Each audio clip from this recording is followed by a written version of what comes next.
At Magnolia Creek, a quiet afternoon by the pool turns into a confrontation that changes everything. A serene apartment complex in Austin, Texas. Jordan, a 32-year-old software engineer, leaned back on a poolside lounger, enjoying the rare moment of calm his demanding work life seldom allowed. He just completed a major project and decided to treat himself to some downtime with a good book and the occasional sip of an ice-cold lemonade. The scene was peaceful, almost idyllic, until the sound of footsteps disrupted the quiet. He glanced up from his book and saw her, a woman in her mid-50s, with meticulously styled blonde hair, oversized sunglasses, and an air of self-importance that preceded her. Jordan had seen her around the complex before, but they'd never exchanged words. The woman walked directly toward him, her face a mix of confusion and suspicion. At first, Jordan thought she might need help, but her expression quickly erased any notion of goodwill. "Excuse me," she said, her tone sharp. "Do you live here?" Jordan paused, taken aback by the bluntness of the question. "Yes, I do," he replied, evenly sitting up straighter. "Really?" she pressed, narrowing her eyes. "Because I've never seen you before. Are you sure you're not visiting someone?" Jordan felt the subtle sting of her insinuation, but maintained his composure. "I'm sure apartment 304. I've been here for 2 years. Her lips pursed, as though the answer wasn't satisfactory. "If that's true, then you should have your key card. Let's see it." The demand was jarring. Jordan could feel his chest tighten as he weighed his response. He wasn't about to let her dictate his afternoon. "I'm not obligated to show you anything," he said, keeping his voice calm. "If you have an issue, feel free to contact management." Her face flushed with indignation.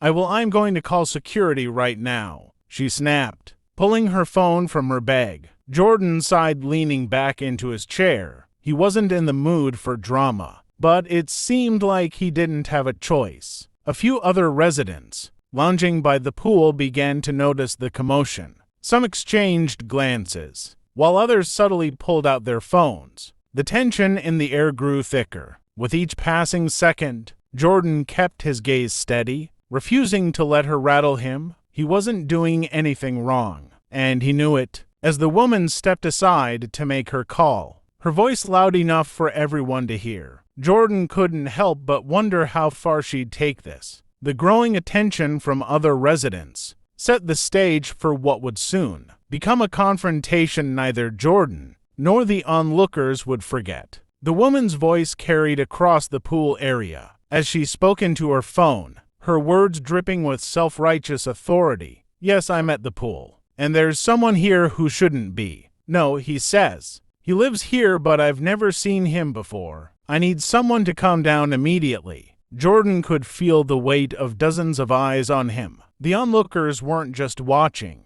they were processing. Some seemed uncomfortable, others curious, and a few openly disapproving. A young couple sitting on the far side exchanged whispers, and an older man in swim trunks shook his head slightly. Still no one intervened. The woman, emboldened by the lack of interruption, turned back to Jordan. "You could have avoided all this if you'd just shown me your key card," she said, folding her arms as if she'd won a battle. Jordan looked at her, his expression unreadable. "I don't owe you anything," he said simply. His calm response seemed to infuriate her further. "People like you think you can do whatever you want," she muttered under her breath, loud enough for him and the closest bystanders to hear. Jordan's jaw clenched. He wasn't naive. He understood exactly what she meant by "people like you," but he refused to let her bait him into an argument. Instead, he shifted his gaze back to his book, flipping a page, as if her words were nothing more than background noise. Minutes later, a uniformed security guard appeared at the entrance to the pool area. He was young, probably in his mid-20s,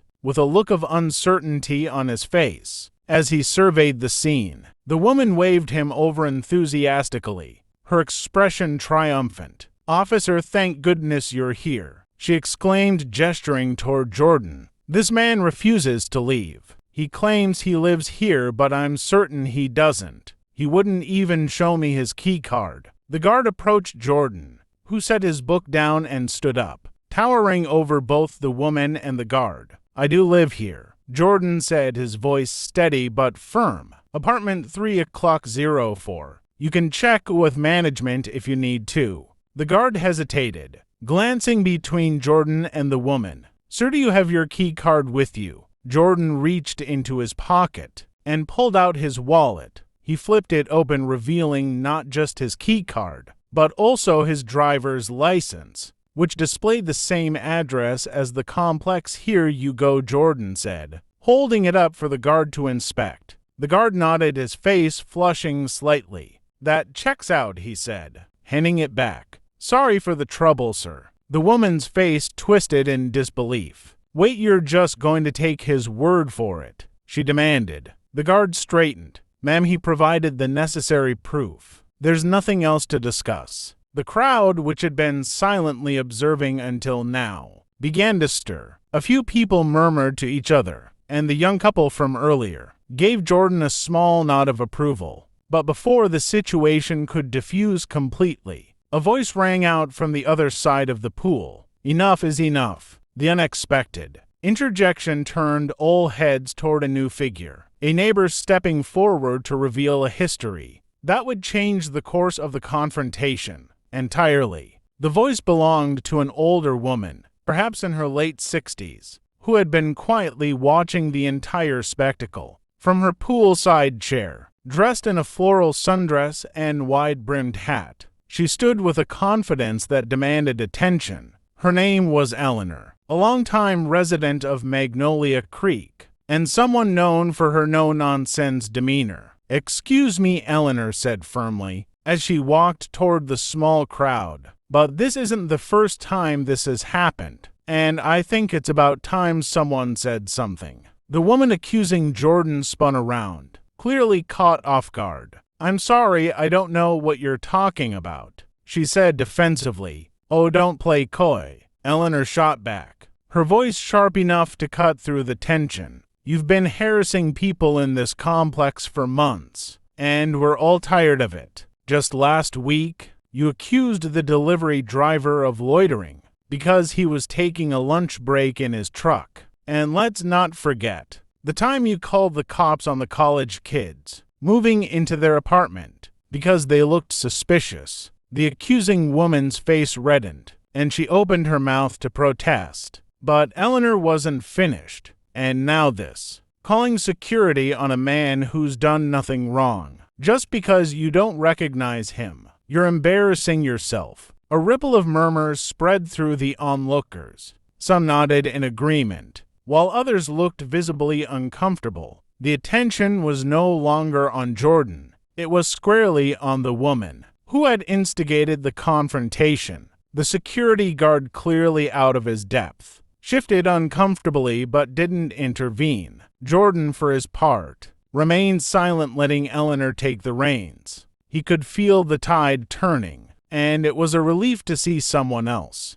standing up to the blatant injustice. "Do you even know how ridiculous you look right now?" Eleanor continued, her tone softening just enough to land the point with clarity. "We're supposed to be a community here, treating people like they don't belong, just because they don't fit your narrow idea of who belongs. That's not how we do things." For a moment there was silence. Then someone clapped. It started slow but grew as more people joined in. The sound seemed to shake the accusing woman, who now looked small and unsure of herself. "This is absurd," she muttered, but the conviction in her voice was gone. She turned on her heel, gathering her things in a flurry of embarrassment, and marched out of the pool area. Eleanor turned back to Jordan, her expression softening. "I'm sorry you had to go through that," she said. "It's not right and it's not fair." Jordan offered a small smile. "Thank you, I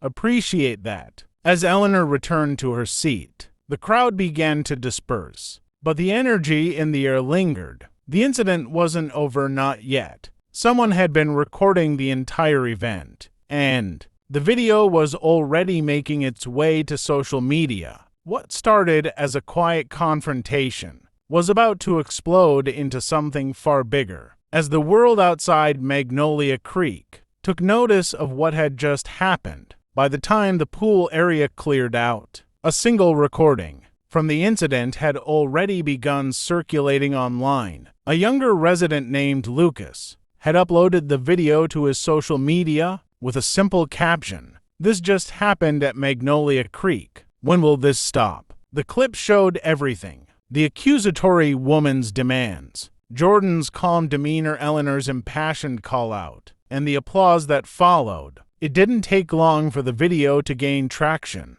Back at his apartment, Jordan sat on his couch, still processing the events of the day. His phone buzzed incessantly. Friends and co-workers were tagging him in the video, expressing their support and disbelief. He hadn't anticipated how quickly things would escalate beyond the pool. Meanwhile, in the leasing office, the property manager, Miss Delgado, had just been made aware of the situation. She scrolled through the video on her phone, her expression growing more serious with each passing second. It wasn't the first time complaints had been lodged against the woman in question, whose name, as it turned out, was Deborah, but this time there was undeniable proof. Miss Delgado decided it was time to act. She called a meeting with both Deborah and Jordan for the following morning. Jordan, though reluctant to relive the ordeal, agreed. He wanted closure not just for himself, but for everyone who had ever been on the receiving end of such behavior. The next morning, the leasing office conference room was tense. As the three sat across from each other, Deborah looked far less confident than she had the day before. She avoided eye contact with Jordan, her fingers fidgeting with the strap of her purse. Miss Delgado wasted no time getting to the point. "I've reviewed the footage." She began, her voice measured but firm. "Deborah, this behavior is unacceptable. You have a pattern of targeting residents and visitors based on assumptions that have no merit. This is harassment, plain and simple." Deborah sputtered. "I was just trying to keep the community safe. How was I supposed to know he lived here?" Miss Delgado's gaze didn't waver. "It's not your job to police who belongs here. That's why we have security and a management team. Your actions have caused unnecessary distress to Mr. Harris and other residents. As of today, you are receiving an official warning. Any further complaints of this nature will result in the termination of your lease." Jordan remained silent, watching as Deborah's face flushed with embarrassment. She tried to protest, but quickly realized she was out of arguments. Finally, she muttered fine and stormed out of the room. Miss Delgado turned to Jordan, her tone softening. "I'm truly sorry this happened. If there's anything else we can do to support you, please let me know." Jordan nodded. "I appreciate that. Thank you." As he left the office, Jordan felt a mix of emotions: relief, vindication, and a lingering sadness that such an incident had to happen in the first place. But the day's revelations weren't over. By the evening, the video had gone viral. News outlets picked it up, and hashtags like #JordanHarris and #CallOut Karen trended across platforms. The internet erupted with conversations about accountability, prejudice, and the importance of standing up against injustice. Strangers reached out to Jordan, sharing their own experiences and thanking him for handling the situation with dignity. What had started as a personal ordeal now carried a global weight, sparking debates and conversations that extended far beyond Magnolia Creek. By the next morning, the video had amassed millions of views. It was everywhere on social media platforms, morning news programs, and even major talk shows, discussing the broader implications of racial profiling and accountability. Jordan's name and face became the center of a national conversation, something he hadn't asked for, but knew he couldn't ignore. He woke up to an inbox overflowing with messages. There were strangers thanking him for his composure, sharing how his actions inspired them to confront injustice in their own lives. Activists reached out, offering their platforms to amplify his voice. Even brands and organizations sent emails, asking if he'd like to collaborate. or speak at events about his experience. Still, not all the responses were positive. Amid the flood of support, there were detractors, people accusing him of overreacting, of turning a simple misunderstanding into a spectacle. Jordan, though, didn't let the negativity faze him. He understood the bigger picture. The incident wasn't just about him. It was about a pervasive issue that needed addressing, and his story had struck a chord. Meanwhile, the fallout for Deborah was swift and public. Someone from the complex anonymously shared more accounts of her behavior, adding fuel to the fire. Her name trended alongside Jordan's, and while some sympathized with her embarrassment, most condemned her actions. Calls for accountability grew louder, with some suggesting she attend Antibia's training, or even face legal repercussions for harassment. Back at Magnolia Creek, the ripple effects of the incident were palpable. Residents who had once stayed silent began to speak up about their experiences, forming a community dialogue about creating a more inclusive environment. Ms. Delgado took the feedback seriously, organizing workshops and panels on unconscious bias and community building. The complex, which at once felt fractured by unspoken tensions, began to transform into a place of understanding and connection. For Jordan, the whirlwind of attention brought unexpected opportunities. He was invited to share his story on a prominent talk show, where he spoke candidly about the importance of staying calm in the face of injustice and the value of allianceship. It's not just about calling out bad behavior, he said during the interview. It's about creating spaces where everyone feels they belong, where no one has to prove they have a right to exist. The interview went viral too, further solidifying Jordan as a symbol of resilience and grace under pressure. But for him, the true reward came closer to home. Neighbors he'd barely spoken to before started greeting him warmly in the hallways, offering kind words and genuine smiles. Eleanor, the neighbor who had stood up for him, became a regular visitor to his apartment, often bringing over baked goods and stories from her long life. As the dust settled, the incident became a catalyst for change, not just at Magnolia Creek, but in the broader conversation about how we treat one another. Weeks after the Poolside incident, life at Magnolia Creek felt different. The community had shifted, and the tension that once lingered between residents seemed to dissipate. People began to see one another differently, not as strangers to be judged, but as neighbors sharing the same space, each with their own stories and struggles. Jordan noticed the change. Every time he walked through the complex, neighbors he'd never spoken to before stopped him for small conversations or offered a friendly wave. Children played freely in the courtyard without their parents, watching anxiously from the sidelines. It felt like the walls of suspicion and isolation had started to crumble brick by brick. As for Deborah, her reputation within the complex was tarnished. Though she hadn't been evicted, she kept a low profile, avoiding the common areas and walking quickly whenever she passed others. Rumors swirled that she was considering moving, but nothing was confirmed. What was clear was that the incident had forced her to confront her behavior. Whether or not she would change was a question only time could answer. Jordan, meanwhile, took the lessons he'd learned and turned them into action. With encouragement from Eleanor and other supportive neighbors, he organized a community event at the complex, a barbecue open to all residents. The goal was simple: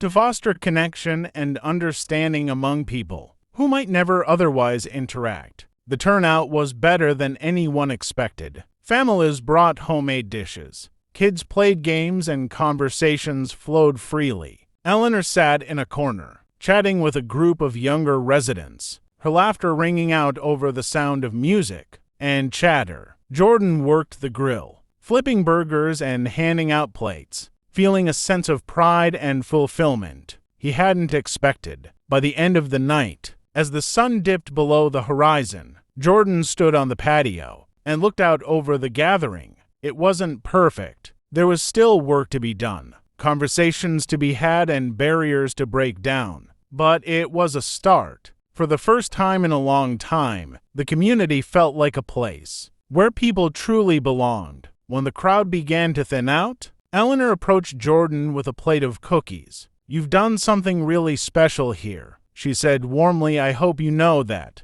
Jordan smiled, accepting the plate. "I couldn't have done it without you, Eleanor. You were the first one to speak up." She waved him off with a laugh. "Well, somebody had to. But you turned it into something bigger, something meaningful." As the evening wound down, Jordan found himself reflecting on the journey that had brought him here. What started as a moment of humiliation and frustration had grown into an opportunity for growth and understanding, not just for him but for everyone involved. The viral video eventually faded from the headlines, replaced by the next trending story, but the lessons it carried remained. Jordan's actions, Eleanor's courage, and the community's response had sparked a ripple effect that extended far beyond the gates of Magnolia Creek. The story of Magnolia Creek reminds us that standing up against prejudice isn't just about confrontation, it's about building bridges, creating dialogue, and fostering spaces where everyone feels safe and valued. Small actions can lead to big changes, but it all starts with the courage to say, "This isn't right." From conflict to community, Magnolia Creek's story is a powerful reminder of unity and resilience. If this inspired you, like, share, and subscribe for more stories that bring hope and spark change.